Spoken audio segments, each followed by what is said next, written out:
Buenas tardes a todos, bienvenidos a Casa Árabe y muchas gracias por su presencia aquí en uno de los actos más importantes de este año, porque se trata de sumarnos a la celebración del Día Mundial de la Lengua Árabe establecido por la UNESCO para los 18 de diciembre.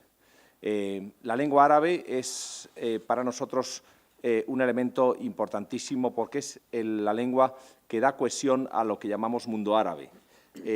No hay ningún otro elemento que sea exclusivo del mundo árabe y que nos sirva para identificar a la comunidad de países árabes como tales, puesto que en el mundo árabe, como ustedes saben, conviven distintas religiones. La mayoría son musulmanes, aunque de distintas en ramas del Islam, como saben, pero hay también comunidades cristianas, quizá las más antiguas del mundo, como saben, en Oriente Medio, y también las hay en el resto de los países, y ha habido históricamente también presencia de comunidades judías. Quedan algunos judíos, pero como saben son hoy día muy escasos. Pertenecen a distintos grupos étnicos, los árabes, como saben, distintas comunidades culturales muy distintas unas de otras. Por consiguiente, lo que desde aquí, desde Europa, muchas veces contemplamos como mundo árabe es un mundo muy rico, muy variado y, por consiguiente, y es lo que le da mayor interés, ¿no? No es un conjunto homogéneo como a veces queremos ver de una manera muy simple, ¿no? Como les digo, se trata de una comunidad muy diversa, pero tienen en común, sí, la base árabe del idioma. Yo creo que el profesor Martínez Montávez se va a extender más sobre este punto, pero sí, en fin, como saben, el idioma árabe, bueno, ahí existe un árabe, un único, y no sé si meto la pata, quizás sí, ¿no? Porque, pero un único árabe escrito, pero lo demás, el árabe hablado es... Ojalá, como dice el profesor Martínez Montávez, el árabe hablado es también muy diverso, ¿no? Y hasta el punto de que los ciudadanos árabes de un extremo y otro del mundo árabe difícilmente se entenderían si no es a través del idioma escrito. Pero el idioma árabe es importante también para nosotros como españoles porque la lengua árabe ha dejado una herencia rica en nuestro habla, como saben. Son muchas las palabras de origen árabe que hemos heredado y son, yo creo, algunos de los términos más bellos del castellano son precisamente de origen árabe. Por consiguiente, para nosotros como nación, como hispanohablantes, tiene también una significación especial este día, ¿no? Quiero recordarles que en esta Casa Árabe hay un centro de lengua árabe donde se enseña el árabe a aproximadamente 500 residentes en Madrid, entre ellos niños, adultos de diversas edades, y es uno de los centros de enseñanza del árabe más prestigiosos, yo creo, y de mayor calidad que existen en este momento en España, y en esto no me atribuyo yo el mérito, puesto que llevo al frente de esta casa solo 3 meses, pero lo he oído de manera repetida. Y además se enseña un árabe diverso, porque enseñamos distintas variedades del árabe. Por consiguiente, si tienen interés por aprender el árabe o conocen gente interesada, pueden remitirlos a nuestro centro árabe, ¿no? Con el acto de hoy, que como les decía al principio tiene una especial relevancia para nosotros, clausuramos también el 10º aniversario de Casa Árabe que ha venido celebrándose a lo largo de todo este año con distintos actos. Quizá el más significativo fue el gran concierto del laudista iraquí Nasser Shama en los teatros del Canal, que tuvo lugar el pasado mes de marzo, pero a este concierto le han seguido una multitud de actos y, por último, el que hoy viene a cerrar este 10º aniversario. Nada más, recordarles que la difusión del árabe, de toda la cultura árabe, es uno de los objetivos principalísimos de nuestra actividad como Casa Árabe y animarles a que vengan a esta casa siempre que tengan hueco en sus agendas, porque muchas de las actividades tienen un enorme interés no solo para especialistas, sino también para el público en general. Muchas gracias Y nada más decirles, bueno, nos acompañas, casi no hace falta presentar al profesor Pedro Martínez Montávez, porque ustedes, o casi todos ustedes, le conocen bien. Es uno de las, yo diría, en fin, no quiero ser exclusivista, que dan el profesor Corrientes, quizá de su altura, pero es quizá la eminencia mayor que queda en la disciplina de, en fin, como arabista hoy día en España. El profesor Martínez Montávez les va a dirigir en fin, la lección magistral hoy día, y también nos acompaña la señora Amina Hamshari. Amina viene de la UNESCO, que fue el organismo de Naciones Unidas que declaró el 18 de diciembre como Día de la Lengua Árabe, nada menos, y Amina ha querido hoy acompañarnos. Amina es de padre palestino, madre francesa, y nadie mejor que ella para representar hoy día a la UNESCO en Casa Árabe. Muchas gracias, Amina, merci beaucoup, y a continuación les paso la palabra a los dos. La señora Hamshari toma la palabra, y a continuación el profesor Martínez Montávez. Muchas gracias. شكرا جزيلا. مساء الخير. Voy a hacer mi intervención en francés.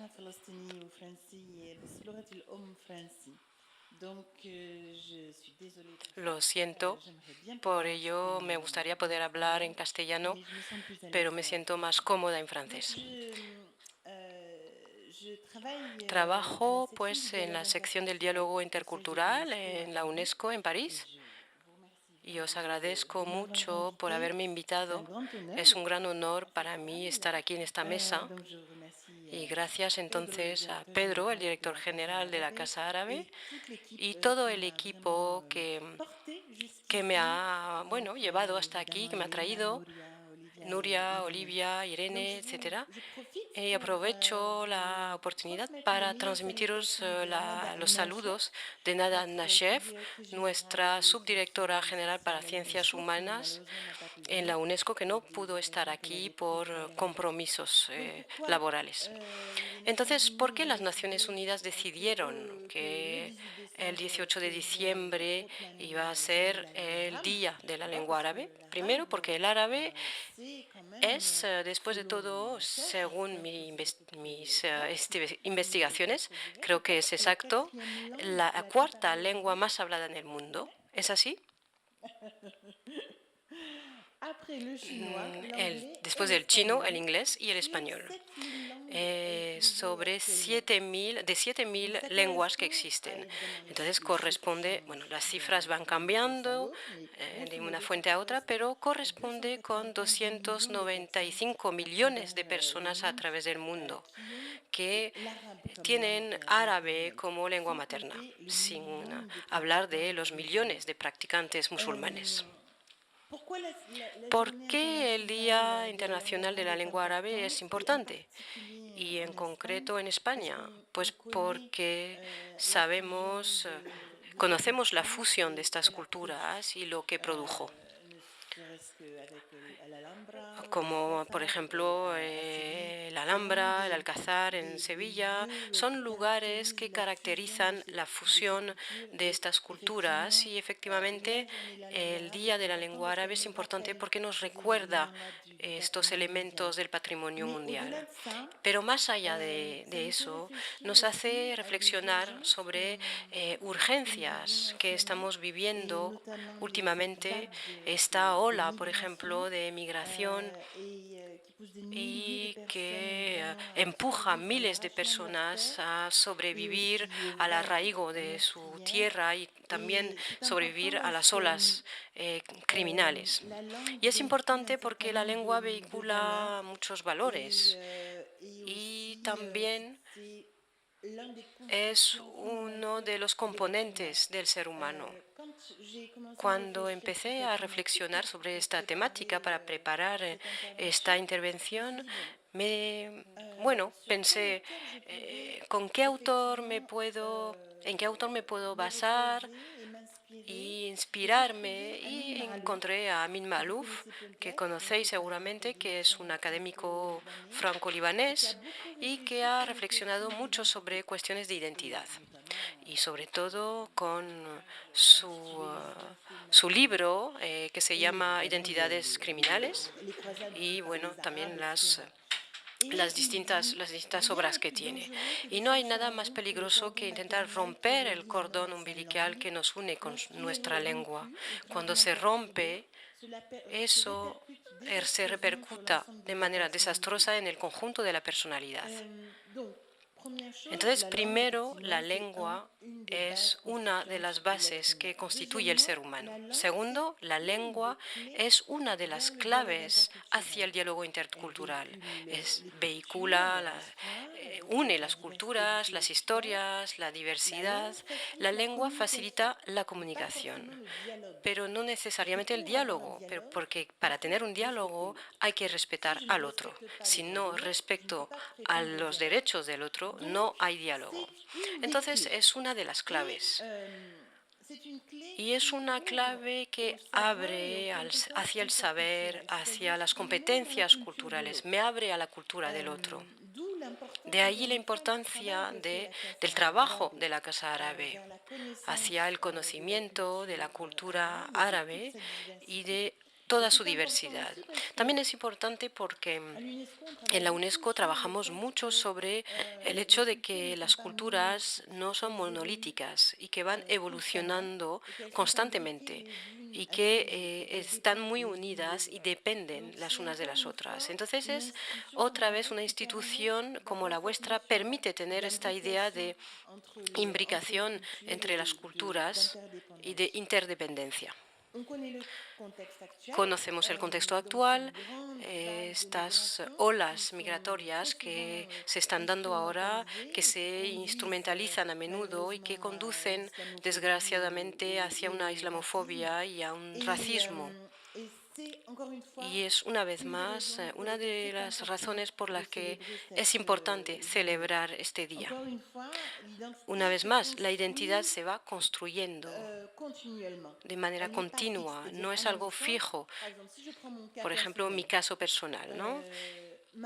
Mi madre palestina, mi madre francesa, mi padre palestino.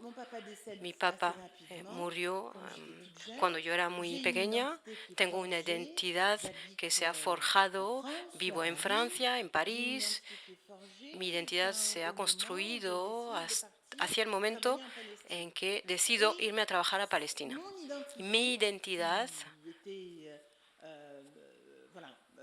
que era más o menos francesa, se va transformando y evoluciona porque tuve la oportunidad de tener acceso a otra parte de mi patrimonio familiar. Entonces, es una identidad que va evolucionando, que se mueve, y entonces es muy importante que las personas tomen conciencia de ello. Eso permite, por supuesto,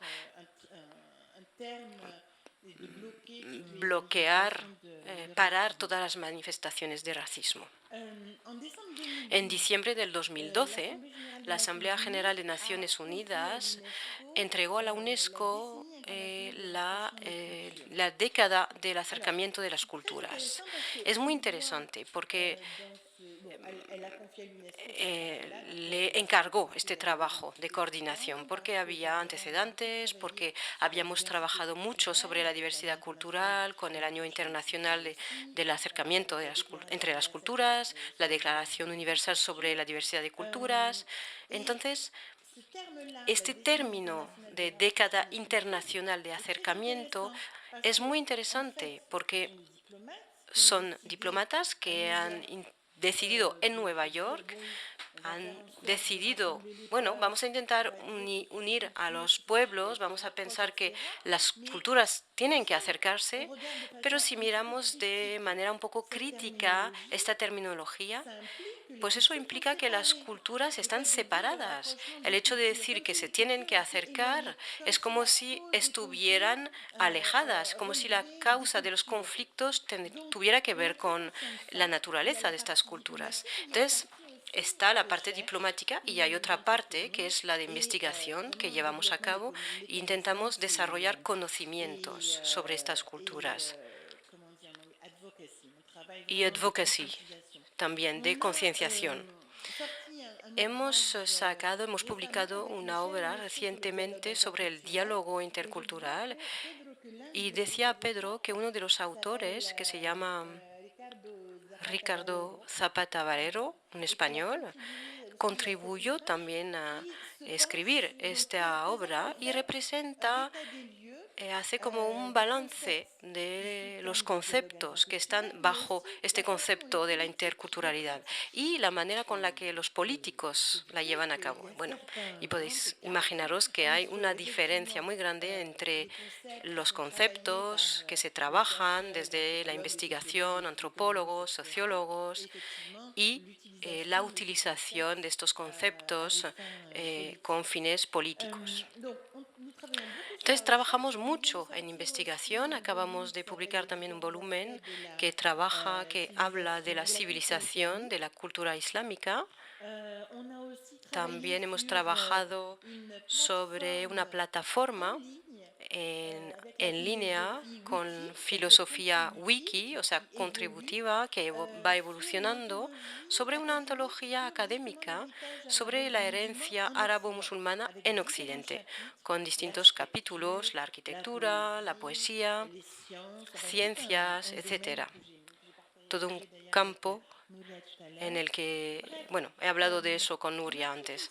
Tenemos una serie de actividades de investigación, entonces, y también tenemos, bueno, también quería decir que en cuanto a la percepción de lo que es el diálogo intercultural en el mundo político, me he dado cuenta que, por ejemplo, en Bolivia y en Ecuador existen ministerios de la interculturalidad. Entonces, ministerios a nivel nacional que se ocupan de las relaciones de igual a igual con todos los componentes de la sociedad. Y me parece que el ejemplo de Casa Árabe es realmente refleja la historia de España y de su comprensión de su herencia. Y el hecho de que se invierta tanta energía en saber, en expertos, es una buena práctica que podría promoverse en la UNESCO y, sobre todo, como centro de la UNESCO para poder inspirar a otros países. Porque eso es la UNESCO. La UNESCO es la cooperación internacional dentro de distintos campos y buenas prácticas. Y es importante cuando vemos que en un país hay una buena práctica donde el diálogo intercultural está y la gestión de la diversidad se utiliza como un valor añadido y no como una barrera, como un obstáculo a la evolución. Entonces, os animo a que sigáis, bueno, que intentéis estar en la UNESCO. Bueno, también no sé si conocéis a los trabajos de Naomi Klein. Acaba de sacar una obra, un libro, que es una gran periodista americana que vive en Canadá y acaba de publicar una obra para intentar imaginar lo que podemos hacer. ¿Qué podemos hacer sobre la teoría, la estrategia de los choques? Cuando hablo de esta estrategia, pienso en la famosa teoría de Huntington, que dice que, según la que, por esencia, por definición, hay un choque de civilizaciones. Y ella, Naomi Klein, dice que hay intereses políticos que hacen que vamos a sacudir la población a través de atentados, instrumentalización de los atentados o el cambio climático o la crisis de los refugiados para restringir aún más las libertades. Y efectivamente es por eso por lo que tenemos que trabajar juntos para difundir el saber sobre las culturas de los demás y hacer de ello una fuerza y no un temor, una fuente de temor. Y bueno, una vez más, quiero agradeceros y agradecer por los trabajos y este trabajo a favor del conocimiento que lleváis a cabo. Sabéis que el año que viene vamos a celebrar el 70 aniversario de la firma de la Declaración de los Derechos Humanos y la UNESCO también va a participar. No puede haber diálogo intercultural sin respeto a los derechos humanos.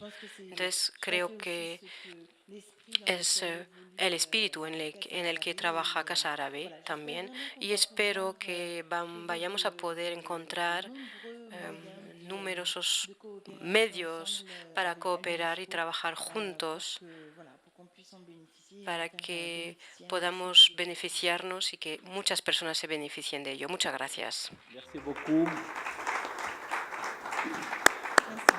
Merci beaucoup, Amina. A continuación voy a dar la palabra al profesor Martínez Montávez, pero antes quisiera un poco describir cómo va a transcurrir el acto. Tras la intervención del profesor Martínez Montávez les vamos a presentar un pequeño vídeo sobre Casa Árabe, sobre lo que hemos hecho, cuáles son nuestras actividades, que conozcan también nuestra sede de Córdoba. Y a continuación, para terminar el acto, vamos a presentarles a los 4 galardonados del premio Sheikh Hamad de Traducción e Entendimiento Internacional de Doha del año 2016, los 4 españoles, españoles y palestinos, que serán presentados por Iñaki Gutiérrez de Terán. Esto será el acto que cierre esta celebración. El profesor Martínez Montávez tiene la palabra.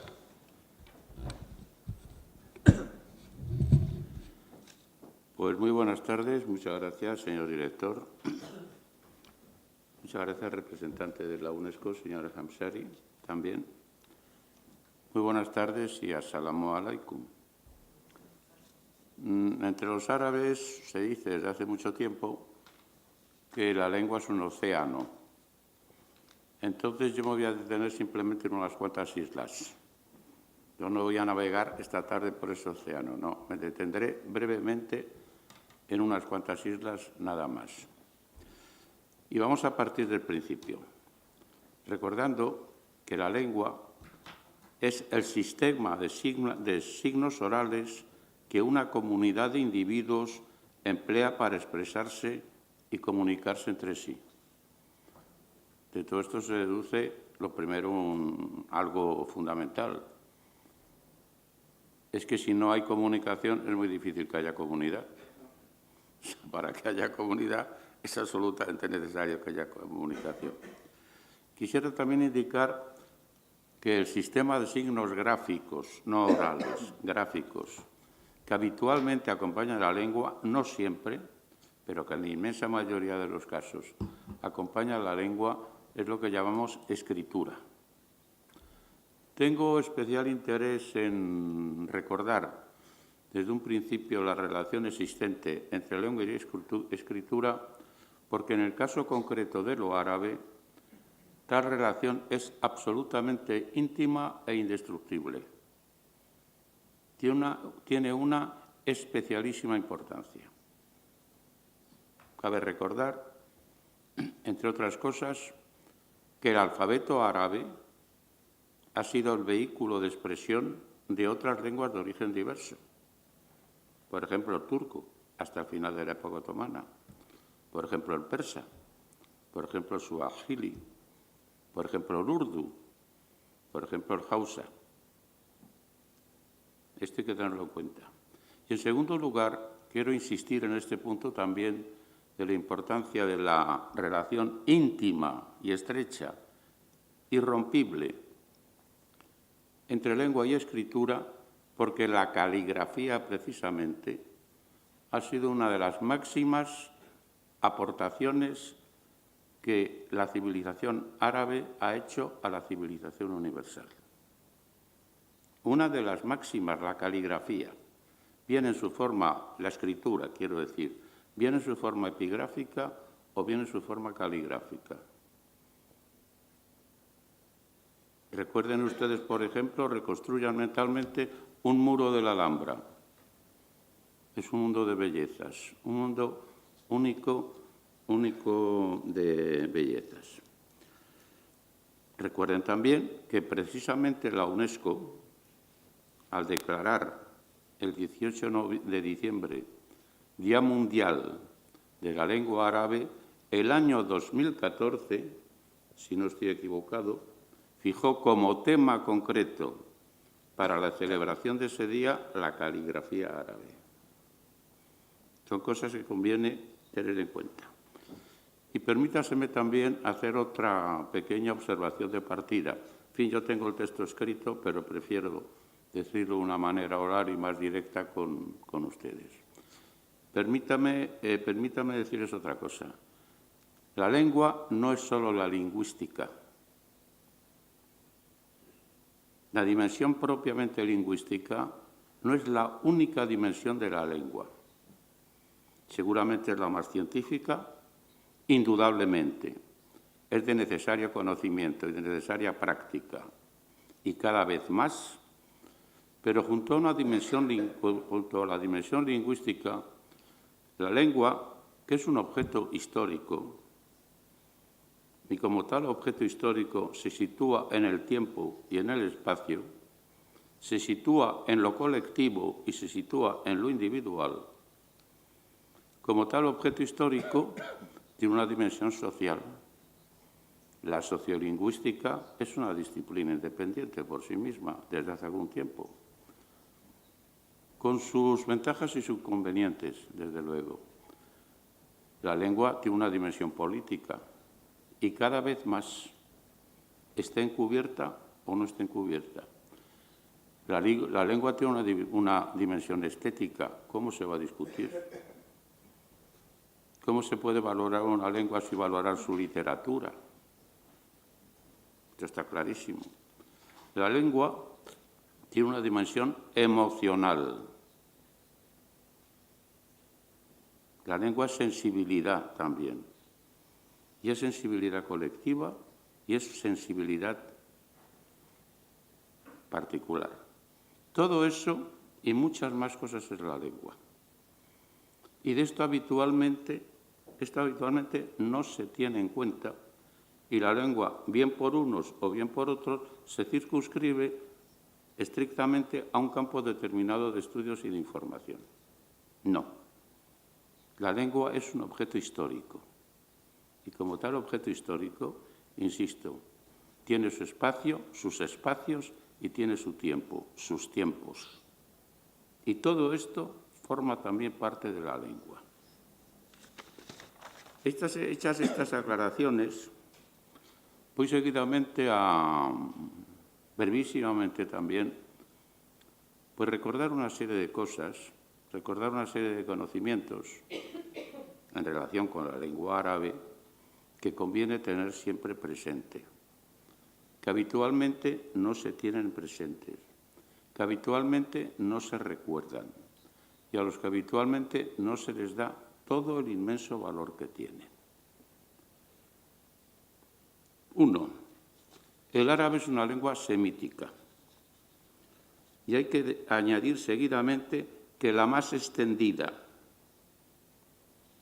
la más importante y la más mantenida en el tiempo de todas las lenguas semíticas.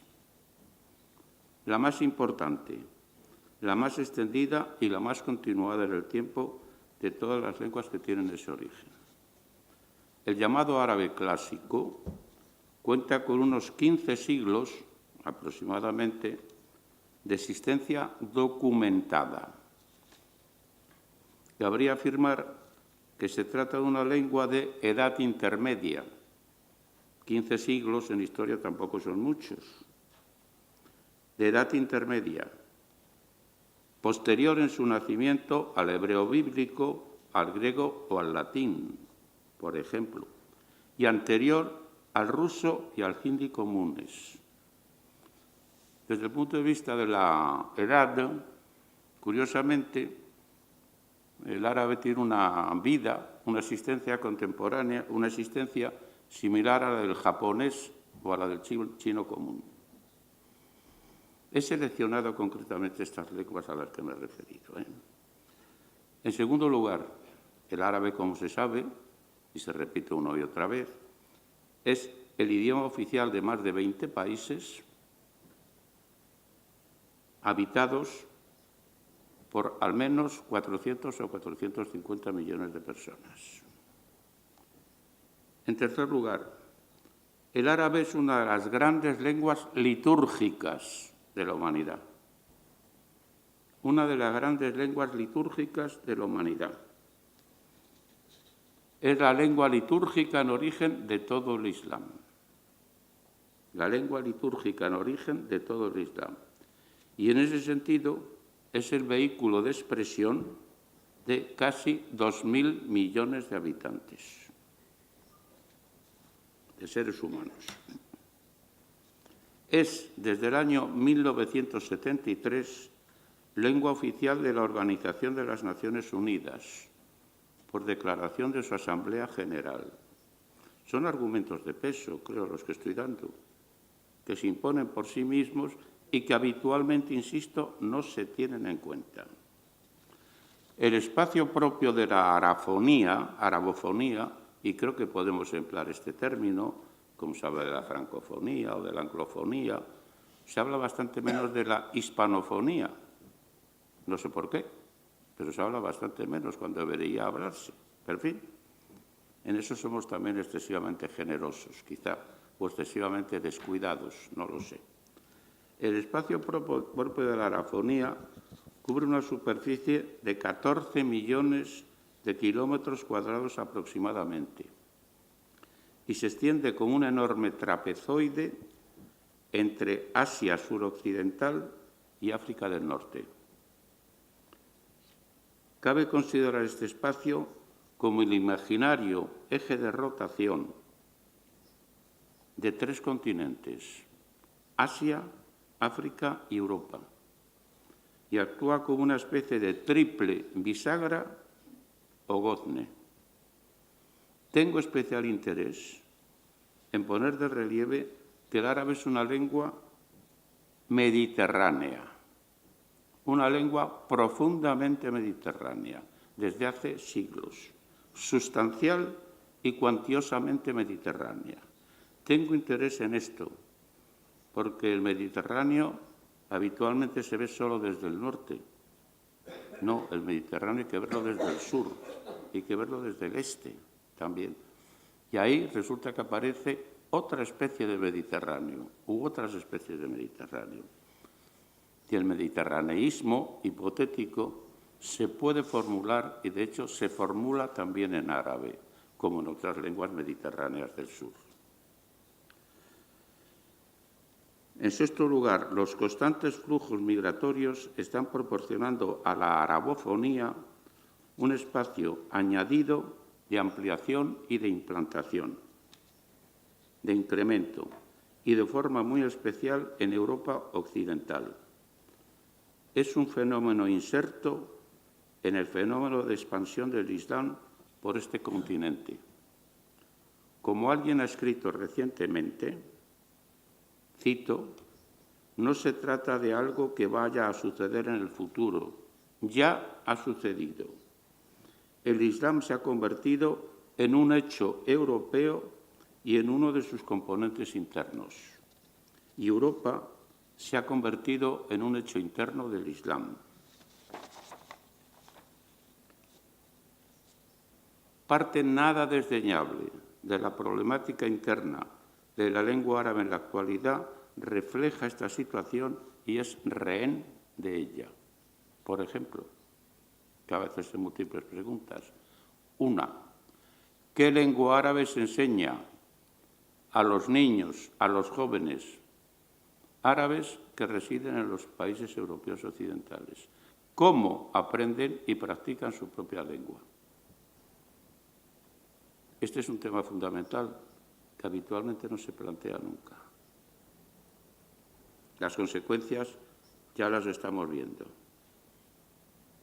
Igual que he hablado antes de la proyección mediterránea, de la inserción mediterránea natural de la lengua árabe, quiero hacer otra indicación también. Cada vez más será una lengua americana. Y cada vez más la presencia de las reliquias o de los restos de procedencia árabe en América, y no solo en la América del Norte, porque América es lo otro también, aunque del nombre se hayan apropiado los nórdicos, en América Latina es importantísimo, importantísimo, y cada vez tendrá más importancia. Es decir, con esa orilla también tendremos que contar cada vez más. Y la última observación de peso que quiero hacer. Para conseguir su universalidad, la lengua árabe no ha tenido que esperar al siglo XX, ni ha tenido que esperar a declaraciones oficiales, que bienvenidas sean porque reconocen una realidad objetiva. La lengua árabe fue universal durante siglos. No se puede explicar la transmisión de conocimientos, la transmisión de saberes, la transmisión del pensamiento filosófico y científico, la formación de las artes y tantos otros aspectos de lo medieval sin tener en cuenta la labor cumplida por la lengua árabe en esa enorme transmisión de datos y de conocimientos. Si hubo un momento de absoluta internacionalidad de la lengua árabe, esos fueron los primeros siglos medievales. Así de sencillo y así de claro. Sin esa universalidad del árabe, lo que nosotros llamamos la Edad Media es absolutamente inexplicable y totalmente ininteligible. Grandes figuras del pensamiento y de la ciencia y de la literatura escribieron en árabe. Averroes, Maimónides,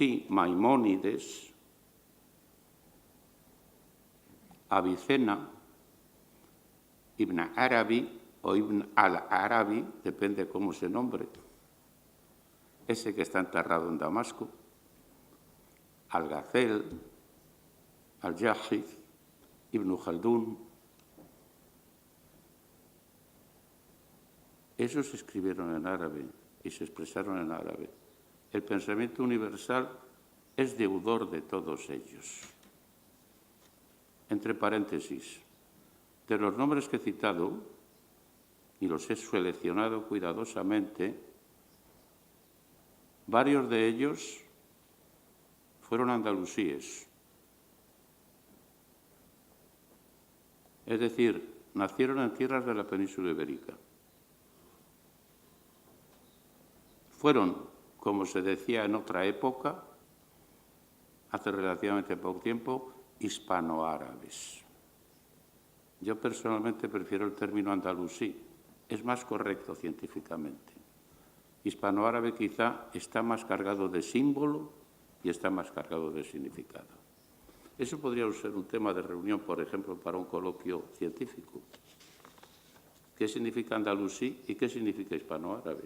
Por ejemplo, no lo haremos nunca porque a los arabistas no nos gusta discutir de estas cosas. Hablamos de otras. Tampoco tendría mucho sentido que yo aquí hiciera lo que podríamos llamar una arqueología del árabe. No tendría ningún sentido. Esos datos que he ofrecido son fundamentalmente, como digo, de reconocimiento. Y tampoco tendría mucho sentido que yo aquí abordara lo que podríamos llamar la tipología del árabe. Tratar de caracterizar al árabe entre las diversas lenguas. ¿Por qué se distingue básicamente. Sería absolutamente insufrible que yo lo hiciera aquí. Eso intentamos hacer los profesores de lengua árabe durante un curso y a veces los resultados son pésimos, porque somos pesadísimos, entre otras cosas. Pero sí quiero llamar la atención sobre algo que sí, desde mi modesto punto de vista, distingue al árabe. El árabe tiene una maquinaria semántica de una extraordinaria riqueza. Las tramas metafóricas que se derivan de la lengua árabe son absolutamente sorprendentes. El árabe estudiado desde una perspectiva semántica, radicalmente semántica, es una lengua excepcionalmente rica, excepcionalmente atractiva y excepcionalmente osada. Le voy a poner algunos brevísimos ejemplos de las capacidades de tramas, de metáforas superpuestas que se derivan. Lo que podríamos llamar trama metafórica hecha con una sola consonante, aparentemente, con un solo sonido consonántico, aparentemente. Repito, yo les digo a ustedes les digo umma, les digo amam y les digo imam. Todo se construye sobre el sonido M. Pues les estoy diciendo lo equivalente a madre, a comunidad o nación, a delantera y a imán. ¿Tienen ustedes toda la semántica subyacente, toda la maquinaria metafórica que hay en todo esto? Por eso en árabe el género literario fundamental ha sido la poesía, porque la poesía se construye básicamente con imágenes y con metáforas. Una explicación sencillísima. Sobre lo que podríamos decir una base aparentemente biconsonántica. Les digo aman o am, imán, amín, y les estoy diciendo seguridad, fe. Calculen ustedes la importancia que tiene para una cosmovisión que fe y seguridad se digan con la misma raíz consonántica. La hondura antropológica que esto tiene, o como se traduce, así sea. O, por ejemplo, con una base triconsonántica. Les digo gasel, les digo gasal o les digo gasala. Y les estoy diciendo hilo, poesía amorosa y gacela. ¿Qué maquinaria metafórica se deriva de todo eso? E insisto, no quiero hacer tipología de la lengua árabe. Esto se ve hasta en los nombres propios. Y comprenderán ustedes que en esa circunstancia yo aluda simplemente a uno. ¿Cómo se llama Jerusalén en árabe? Al-Quds, es decir, literalmente la santidad. Literalmente la santidad. ¿Es una cita intencionada? Claro que es intencionada, por eso precisamente la hago. No descubro nada tampoco si afirmo que el mundo árabe en su totalidad vive una de las fases más graves, complicadas y difíciles de su historia moderna. Especialmente grave, especialmente complicada y especialmente oscura.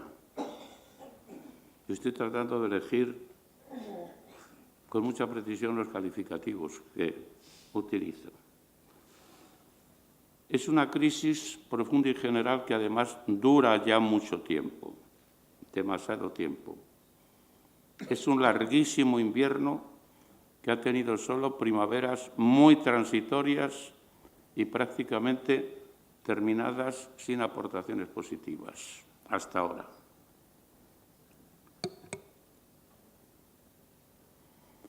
Hace relativamente pocos meses, en una universidad árabe, yo lo conozco esto por lecturas, yo no asistí, se celebró un coloquio académico acerca del tema de qué lengua hablará el mundo el año 2100.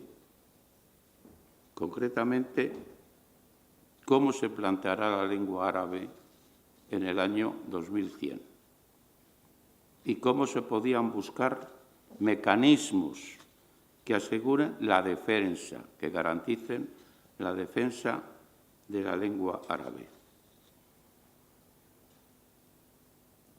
La última parte de mi breve intervención la voy a dedicar un poco a esto, partiendo además de una pregunta que desde hace mucho tiempo me vengo haciendo.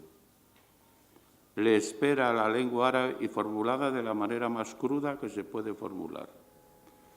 ¿Le espera a la lengua árabe un destino, un futuro similar al que tuvo el latín con la descomposición de la Romania? Es una pregunta fundamental. Quizá lo hago de una forma demasiado cruda, posiblemente. Lo hago con absoluta consciencia.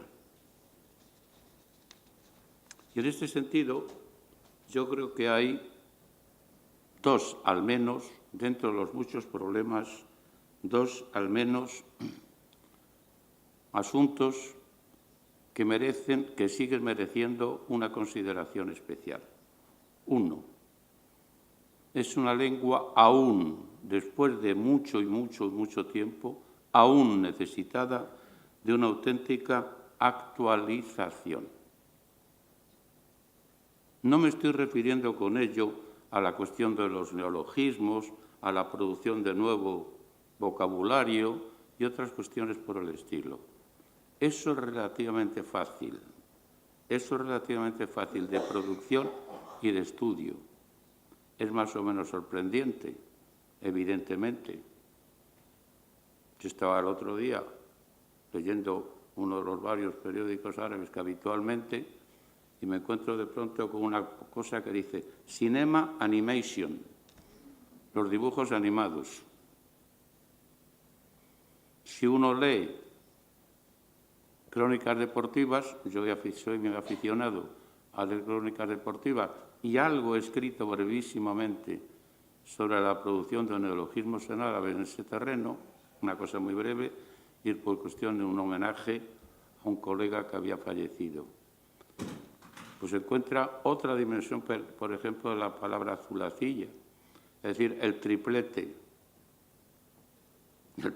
de Messi o el triplete de Cristiano Ronaldo o de cuestiones parecidas, y tantas cosas, ¿no? Por ejemplo, el cable, o por ejemplo, el videohat, o por ejemplo, de Santar, centro, Sanater, en un plural que se ajusta perfectamente al árabe clásico. No, yo no estoy hablando de eso. Estoy hablando de lo que se trata de considerar a la lengua como lo que la lengua es ante todo, un vehículo cívico de expresión, un vehículo cívico de expresión y comunicación, de manifestación cultural.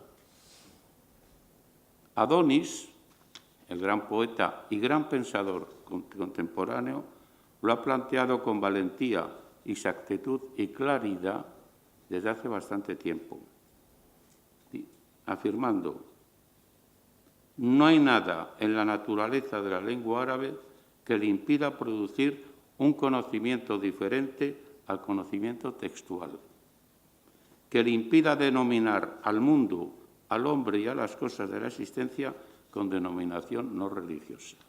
No hay nada en la lengua árabe que impida esa visión junto a la otra. Ni se oponen, ni se excluyen. Eso es lo que yo llamo la dimensión cívica de la lengua árabe, que la tiene y debe ser potenciada al máximo.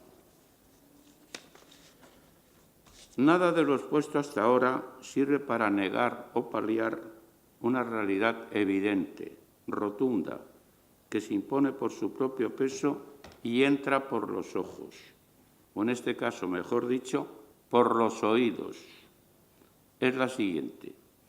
El vastísimo espacio arabófono se ha visto sometido a un proceso constante y secular de enorme fragmentación lingüística, que ha ido dando origen a una grave situación de pluridialectalización como fenómeno natural predominante.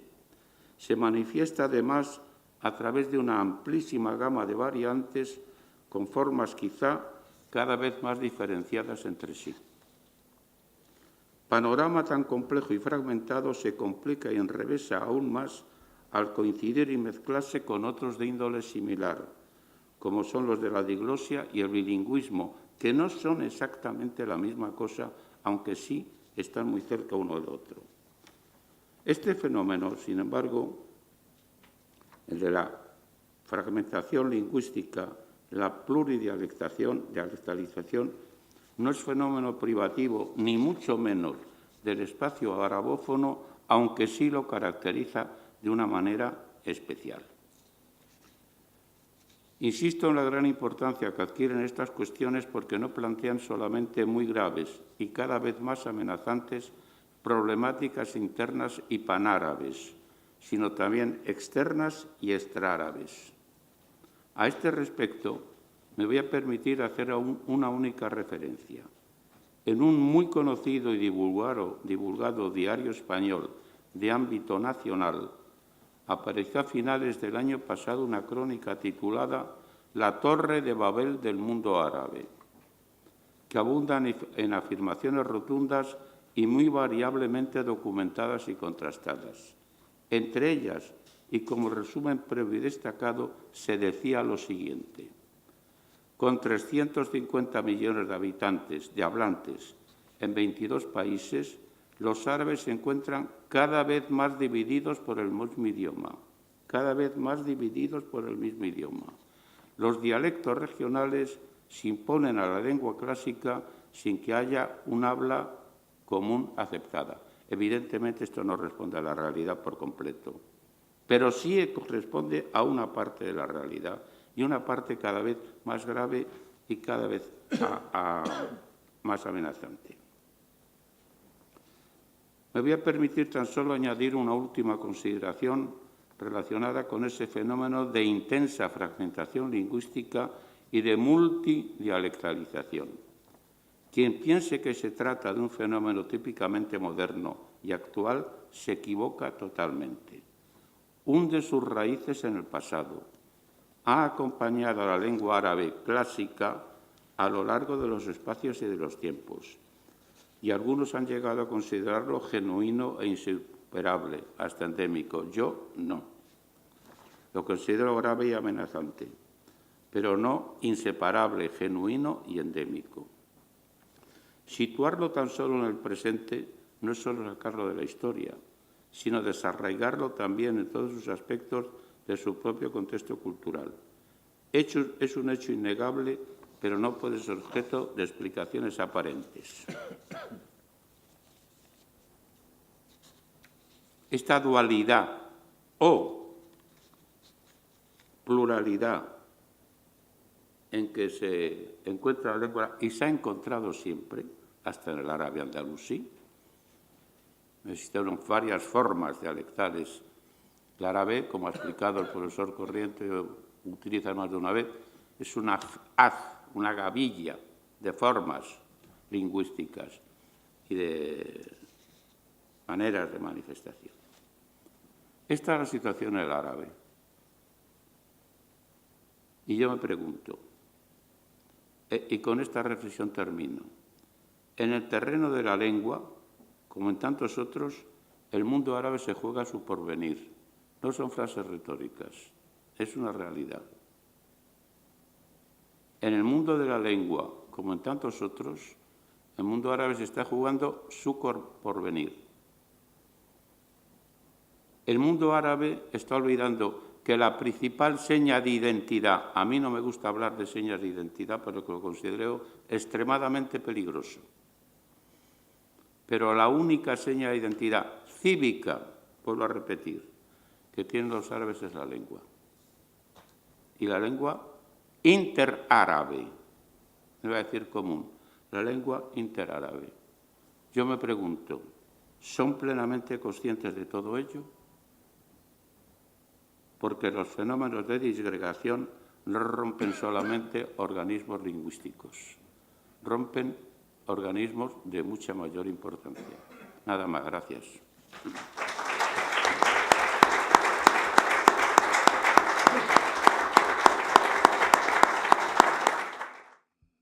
مساء الخير.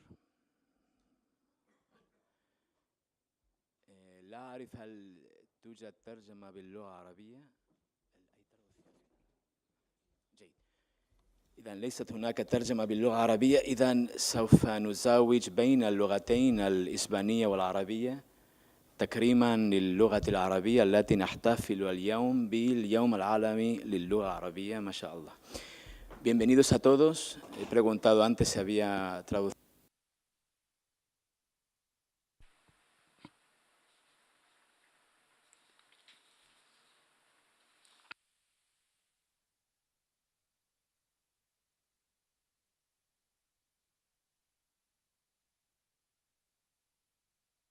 Como bien se ha dicho antes, soy el director de Casa Árabe.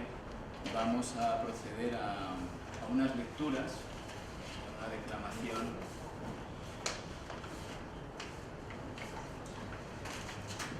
Bueno, hay unas lecturas en lengua árabe y en lengua española de traducciones tanto del árabe al español como del español al árabe. Y algunas de las versiones que aparecerán también aquí en la pantalla. Esto es un acto también que clausura la serie de celebraciones de Casa Árabe,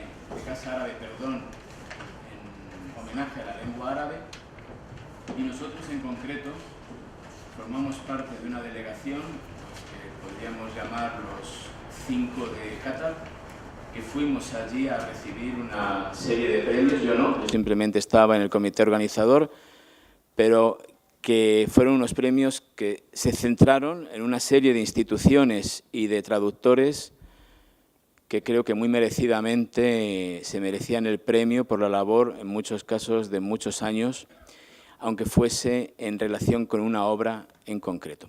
Se trata de los premios del Sheikh Hamad, con los que también se galardonó a Casa Árabe como mejor institución internacional de aquel año. Y también tuvimos la oportunidad de participar allí, porque digo aquí, yo también me formo parte de estas instituciones que también representan la lengua y la cultura árabes, como es el caso de la ECI, o la Biblioteca Árabe Islámica. Tenemos aquí la representación de su directora, también una institución muy querida, ella Muassasatun Azizatun Aleina, Mithla al-Bayt al-Arabi, y son instituciones que creemos que hacen una gran labor por la lengua árabe, y también una institución que fue premiada allí también en Qatar, como es la Fundación Ibn Tufail, cuyo director está aquí también en calidad de galardonado. Por lo tanto, para homenajear esta lengua árabe, que creo que todos los que estamos aquí queremos y amamos profundamente, y sobre todo intentamos servir de una forma modesta en la medida de nuestras posibilidades, participamos en este acto haciendo lo que creemos es la mejor manera de honrar y alabar, por decirlo así, la lengua árabe, que es hablando de ella, como bien se ha hecho antes, a cargo del profesor Pedro Martínez Montávez, el cual, por cierto, también tiene una labor destacada en el premio del Sheikh Hamad, puesto que formaba parte del Consejo de Sabios o del Consejo de Personas que establecieron las líneas maestras del premio, y por lo tanto es la mejor forma, pensamos, para hablar de la lengua árabe y para galardonarla. أنا وسأواصل باللغة العربية، وقبل أن أفسح المجال للزملاء أنا عندي نوع من الجرح في قلبي، وأنا أريد أن أبرئه أمامكم.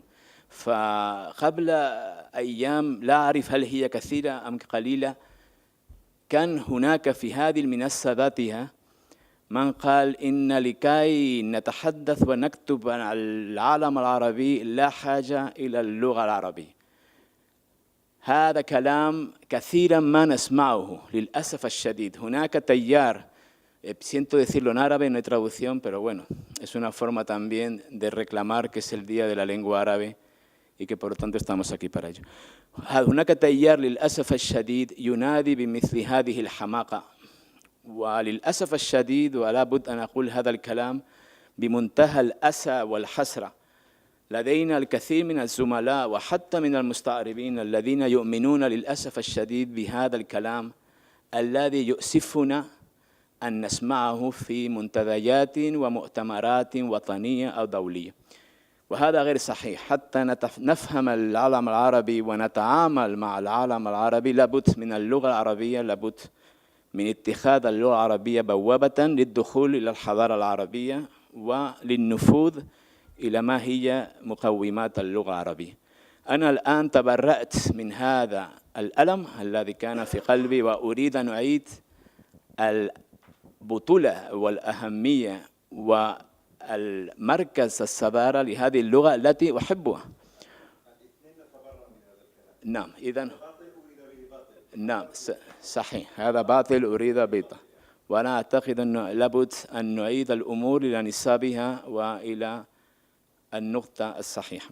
Idán, vamos a empezar entonces con esta breve celebración, algo festivo, sobre la lengua árabe, dando en primer lugar la palabra al profesor Mahmoud Subh, que se ha puesto en pie, me imagino que también tachlilan o ijbalan, o en señal de respeto a la lengua árabe, y es también uno de los premiados en Qatar. El profesor Mahmoud Subh no necesita mayor presentación. Es uno de nuestros grandes profesores de lengua árabe, literatos. Él es mismo poeta en los dos idiomas. Y en este caso, en Doha, se le premió por una de sus grandes aficiones y contribuciones, que es la traducción de la literatura andalusí. Ahora mismo va a leer o recitar un poema propio, un soneto que se llama Casida en soneto, escrito por él mismo en 1980. Lo escribió en español, nos lo recita en español y a continuación en lengua árabe. La traducción es suya. Luego, por tanto, si tienen alguna queja sobre la traducción, pueden exponérsela tanto al autor como al traductor, que es él mismo. Muchas gracias. Casida en soneto. ¿Qué buscas en España, palestino? Naranjas o palmeras delitosas, la media luna, estrellas tan hermosas como en tu cielo, o buscas tu destino. Tierra Santa, Jordán, que imagino soñado hogar, oculto entre las cosas de mi niñez, las manos cariñosas de mi padre, Quijote campesino. Esta tierra es tierra Galilea, donde me encuentro vivo, me recrea un mar muerto que a mi dar de vida.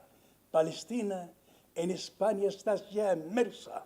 Soy árabe español o viceversa, Mutanabbi Quevedo en la casida.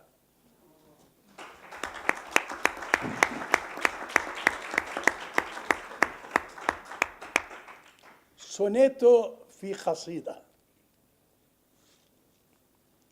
يا فلسطيني هل تبحث في المنفى الضليل عن كروم في الجليل، عن دوال في الخليل، عن حمى الزيتون أم عن برتقال أم نخيل، عن مصير ها هنا أم زمن ماض جميل؟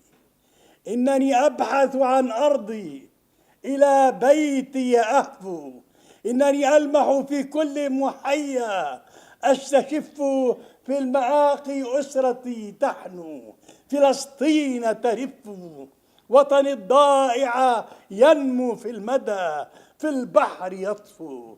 هذه الأرض مناجاة فلسطين الجليلة، حيث أحيا مستعيدا ذكرياتي في الطفولة. بحري الميت حي، لم تعد أرضي قتيلة، وفلسطين بقلب الكون روح القدس عربي مشرقي أنا أم أندلسي متنبي أم كبيدو كل نفس نفسي. شكرا لكم.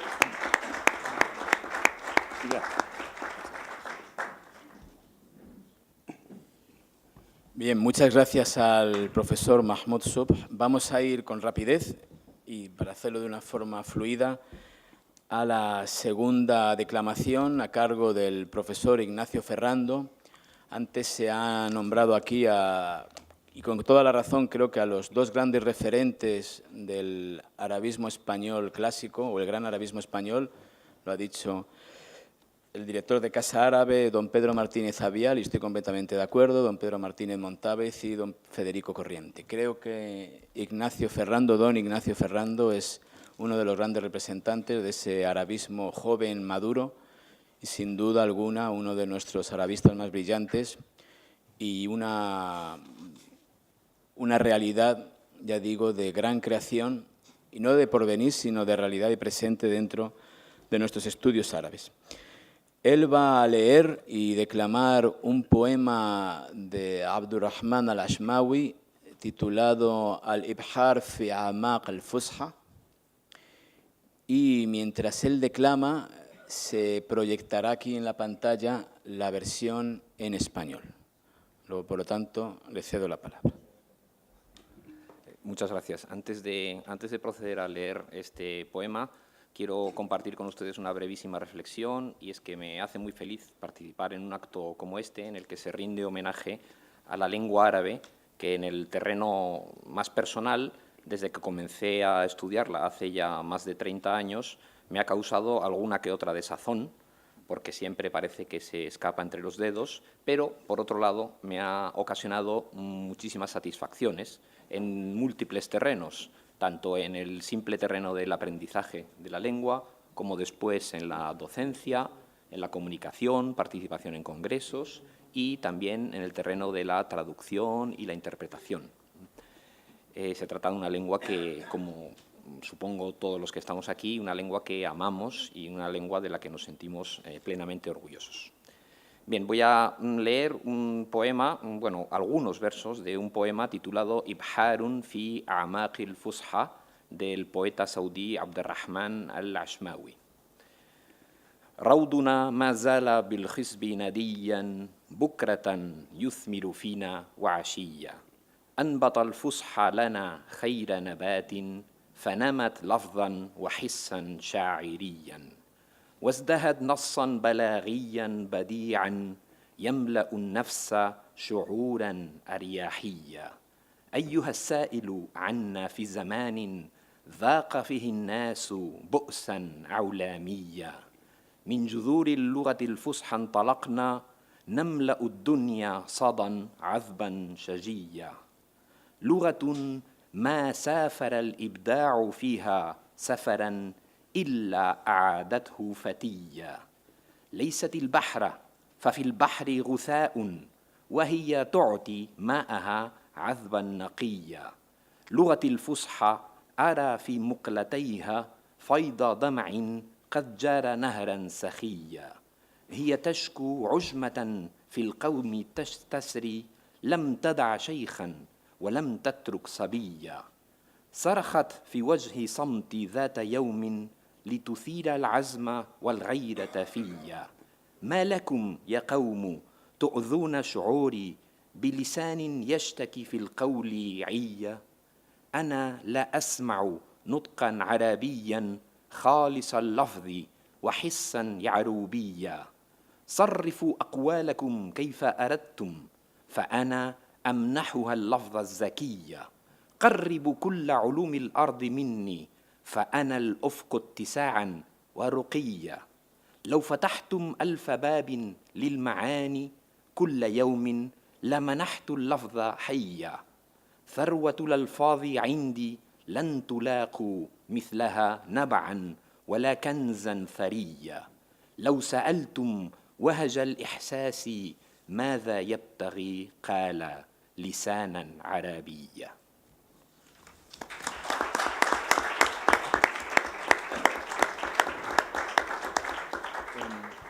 Pedimos disculpas, ha habido un fallo técnico y se ha puesto la traducción más tarde, luego, pero bueno, creo que todavía estamos a tiempo de leer algunos versos. Antes también se me ha pasado decir que el profesor Ignacio Ferrando recibió también un premio en Doha, el premio del Sheikh Hamad, por una traducción de la novela Azasil de Yusuf Zaidan, una novela también que invito a leer, por supuesto, como todas las novelas y traducciones premiadas. Pasamos ahora a la tercera presentación y declamación también a cargo del profesor Jorge Antonio Lirola Delgado, que tampoco necesita mayor presentación, es uno de nuestros grandes también arabistas. Y hoy, más que como profesor de la Universidad de Almería, viene a hablar sobre todo de lo que es su gran devoción y contribución, que es la Fundación Ibn Tufail, fundación e institución que también recibió un premio merecidísimo por otra parte. Masaljer, bien, como ha indicado Iñaki Gutiérrez de Terán, mi presencia obedece a la representación de la Fundación Ibn Tufail de Estudio Árabe, una fundación que quizás no sea muy conocida entre muchos de ustedes, y por eso voy a explicar un poco quiénes somos. Nosotros nos constituimos en el año 2003, una serie de profesores de lengua árabe. Por tanto, llevamos 14 años desarrollando diversos proyectos. Nuestras grandes aportaciones son sobre todo al Andalus, esa época en la que, como ha dicho muy bien el profesor Martínez Montávez, el árabe tenía una proyección universal y en la que, no debemos de olvidarlo también, la lengua oficial de todo este territorio era la lengua árabe. Y nuestra principal aportación, y que llevaría, fue la que seguramente llevó al premio que nos dieron en el premio Sheikh Hamad en Qatar y que compartimos con Casa Árabe, para lo cual para nosotros fue un gran honor, pues se debe fundamentalmente a la obra Biblioteca del Andalus, una obra colectiva. Hemos participado nada menos que 171 investigadores, todos especialistas en lengua árabe, no solo de España, sino también de otros centros de investigación, tanto del mundo árabe como de países europeos y americanos.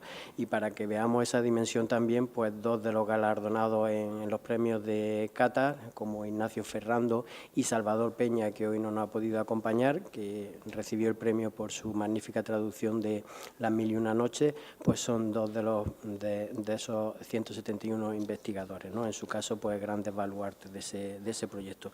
Fue una sistematización de todo el rico legado intelectual andalusí, más de 2.500 autores, que como también ha indicado el profesor Martínez Montávez, personalidades con una gran proyección, y que incluso pues los autores judíos como Maimónides, Ibn Maimun o Ibn Gabirol, pues escribían en la lengua de cultura, que era la lengua árabe. Nosotros adoptamos como lema un pensamiento de un autor andalusí, de Ibn Burd al-Asghar, se puede verse ahí, el que dice Ma ayaba shan al-qalami, yashrabu dhulmatan wa yalfidu nuran. Si podéis, estaba programado, ahí, bien, se ve cortado.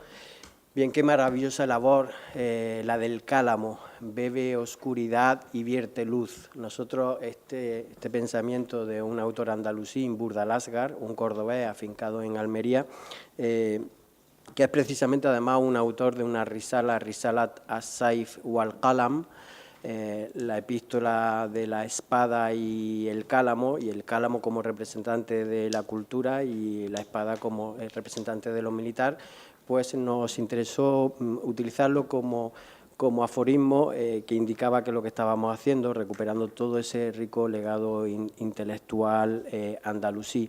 Como símbolo ahí, muy del gusto árabe, ese tibak, entre la claridad, la oscuridad, el conocimiento y la ignorancia, ¿no? Y ese gran papel del cálamo. He seleccionado también unos versos, en este caso del gran polígrafo granadino Ibn al-Khatib, Marrat Aini Ajiban Kayurai Fidduat Ga'isan Yastakhriju Ad-Dur Bibahr Ad-Dulumat, un poco en la misma idea, ¿no?, de ese gran papel del cálamo como símbolo de la cultura y cómo consigue transformar en sabiduría, en perlas, esa también de ese mar de ignorancia o de oscuridad, ¿no?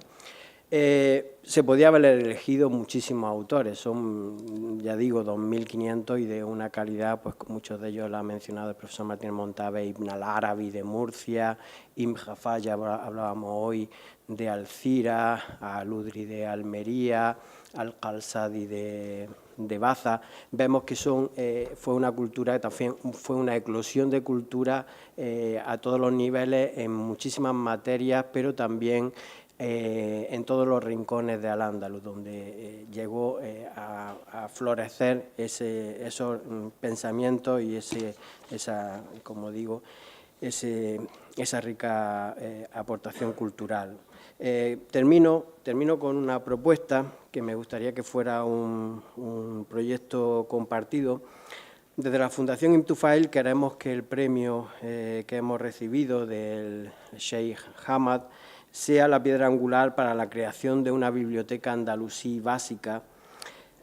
Ante la dificultad de esa biblioteca, ya allanada por la elaboración de la Biblioteca de Al-Ándalus, que en cierto modo no es sino el catálogo de esa biblioteca, creemos fundamental elaborar una antología en la que se incluya no solo la poesía, sino también la prosa en un amplio sentido, con la selección de las mejores obras en las diversas categorías. Y para ello pues, nos gustaría contar con la colaboración de Casa Árabe, la Sociedad Española de Estudios Árabes, la Escuela de Traductores de Toledo y otras instituciones.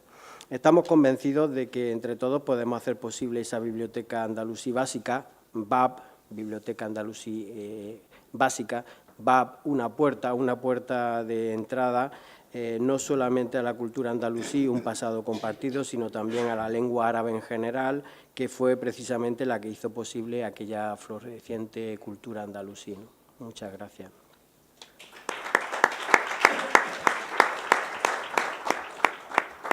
Bien, y pasamos ya al último de estos 4 rapsodas o declamantes que tenemos hoy, que es Salih Almani. Salih Almani quizás no sea muy conocido, por supuesto, entre el público general, por decirlo así, español, más conocido entre los arabistas, pero sí es muy conocido en el mundo árabe, sobre todo en el ámbito de la traducción del español al árabe. Es sin duda uno de los grandes traductores. Si no recuerdo mal, quizás exagero o me quedo corto, pero tiene al menos 150 obras traducidas, sobre todo de los grandes autores de América Latina. Ya digo que es una referencia y toda una autoridad en el ámbito de la traducción del árabe al español, del árabe al español, sí, que también ha traducido a veces, creo que del español al árabe. Perdón, estoy diciendo al revés, es del español al árabe en donde más ha destacado, aunque creo que también tiene en el sentido inverso. Recibió el premio, en su caso, el primer premio en la categoría de traducción del español al árabe por una traducción de la autora chilena Marcela Serrano titulada 10 mujeres, Ashar Nisa. Y ahora, también para homenajear la lengua árabe, ha propuesto leer una serie de poemas de Vallejo, de César Vallejo, con su preceptiva traducción al árabe.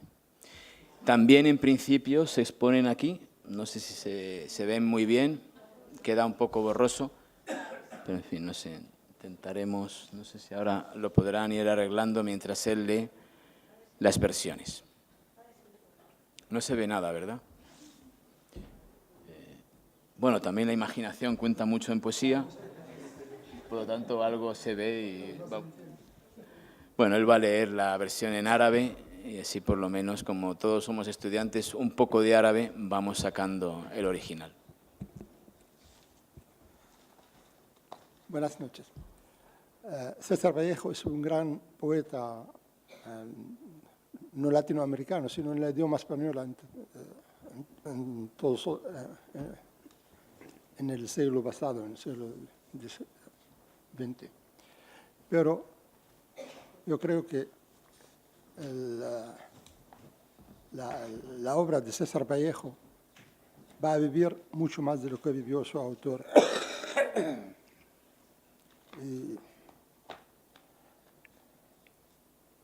prefiero ya leer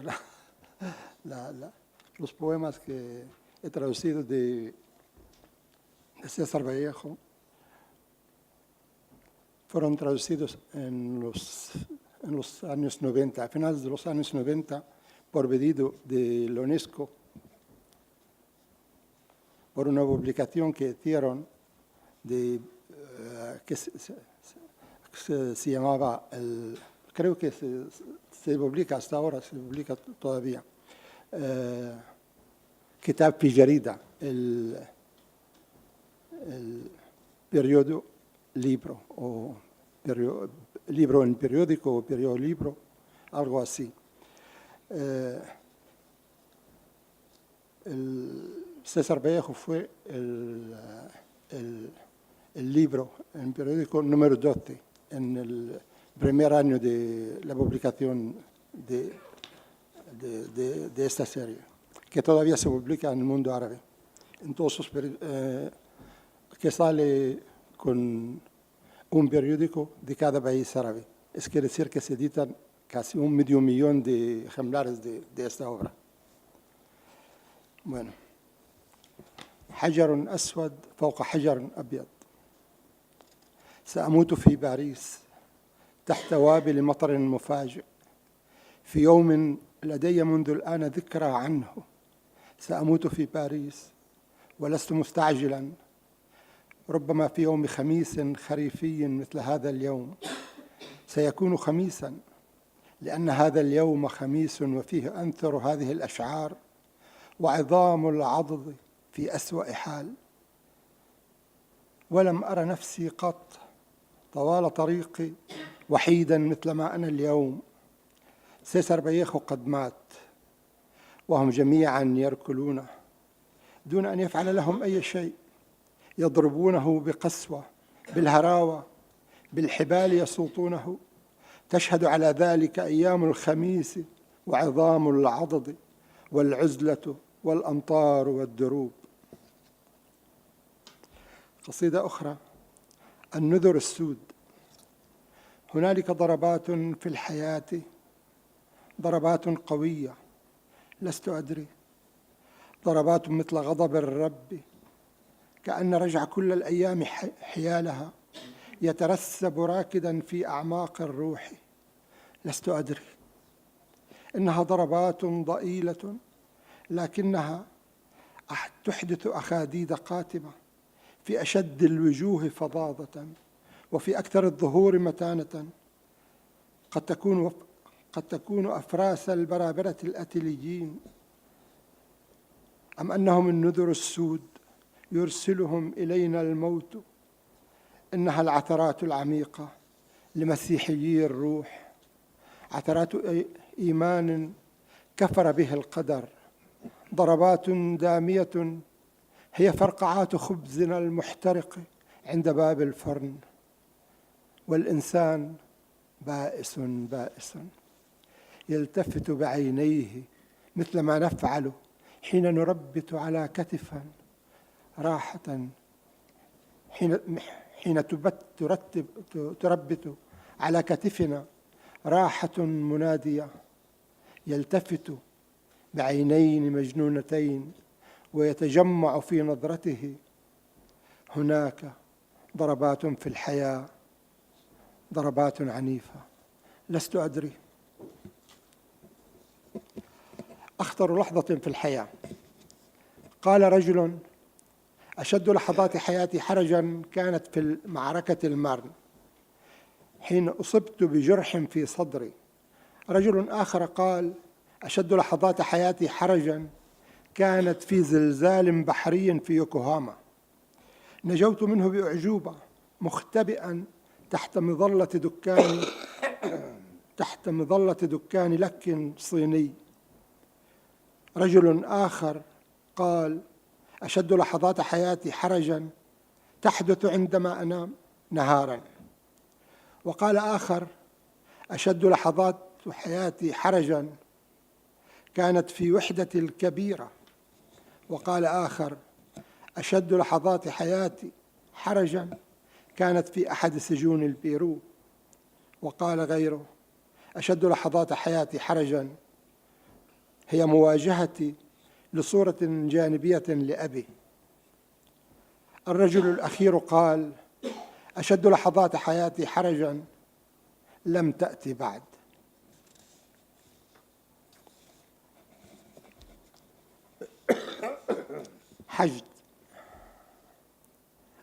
حشد في نهاية المعركة بعد أن مات المقاتل جاءه رجل قال له: لا تمت، لقد أحببتك جدا، لكن الجثة واصلت موتها. دنا منه اثنان وكررا: لا تتركنا أيها الجسور، عد إلى الحياة، لكن الجثة واصلت موتها. هرع إليه 20 100 ألف 500 ألف هاتفين: أليس لكل هذا الحب قدرة على الموت؟ لكن الجثة واصلت موتها. أحاط به ملايين البشر بتوسل مشترك: ابق معنا أيها الأخ، لكن الجثة واصلت موتها. عندئذ جاء أهل الأرض قاطبة، أحاطوا به، رآهم الميت الحزين بتأثر، فانتصب ببطء وعانق أول واحد منهم وانطلق سائرا. انتهيت.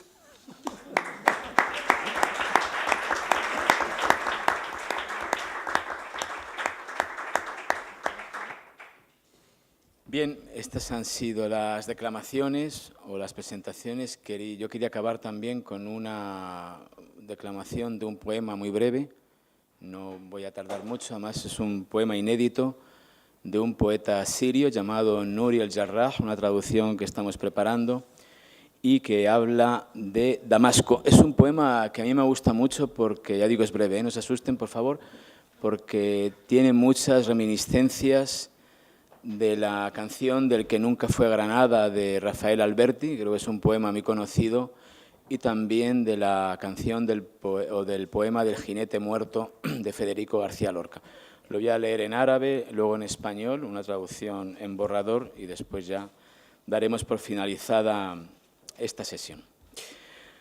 وصلت إلى نهاري على حصان قتيل، وصلت ورأيت النهر محترقا والأشجار هاربة على الوادي، السماء أطبقت على الأرض والفتى السريع سد بقامته باب البيت. لم أكن في دمشق عندما جاء الزلزال، لم أكن في جبل ولم أكن في سهل، عندما ترجفت الأرض وتشققت سور هي والهواء، كانت يدي الهامدة تنبض في أرض أخرى، رعدة خفيفة سارت في جسدي وضاءت برقة في صدغ الجف. أهي الرسالة تسقط في بريدي أم الربيع يتقلب في أرض بعيدة؟ لم أكن في دمشق، لم أكن في الشارع، ولم أكن في المتجر، لم أكن في المحطة، ولا في شرفة تطل على قطار، لم أكن مسرعا ولا مبطئا. أبعد من يدي كنت ومن عيني الغريقة في الزمن، راقدا على قلق في تراب الموعد ويادي تنزف. لم أكن في دمشق، لم أكن في دمشق، والآن في آخر الأرض أسمع السقية تنتحب في البستان والهواء يصف للجبل. Voy a leer ya y ya terminamos. Arribé a mis días a lomos de un caballo muerto. Arribé para ver el río en llamas y los árboles allende del valle. El cielo se había desplomado sobre la tierra. El muchacho muerto obstruía con su cadáver la puerta del hogar. No estaba en Damasco cuando estalló el terremoto. No estaba ni en los valles ni en sus colinas cuando la tierra tremoló y se partió en 1000 imágenes, la tierra y el aire. Mi mano inerte palpitaba en otros lares. Un estremecimiento breve me atraviesa el alma y una larva rompe en luz en mi sien seca. ¿Será una misiva que cae con estrépito en mi buzón o la primavera que se estremece en una tierra lejana? No estaba en Damasco, ni en una calle, ni en un comercio, tampoco en una estación, ni en un balcón asomado a un tren. No tenía prisa, tampoco tenía pausa. Qué lejos estaba de mis ojos sumidos en el tiempo, tendido allí en un suelo de espera y las manos sangrando. No, no estaba en Damasco, no estaba en Damasco.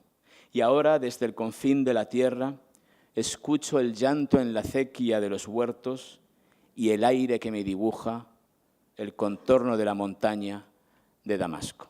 Gracias.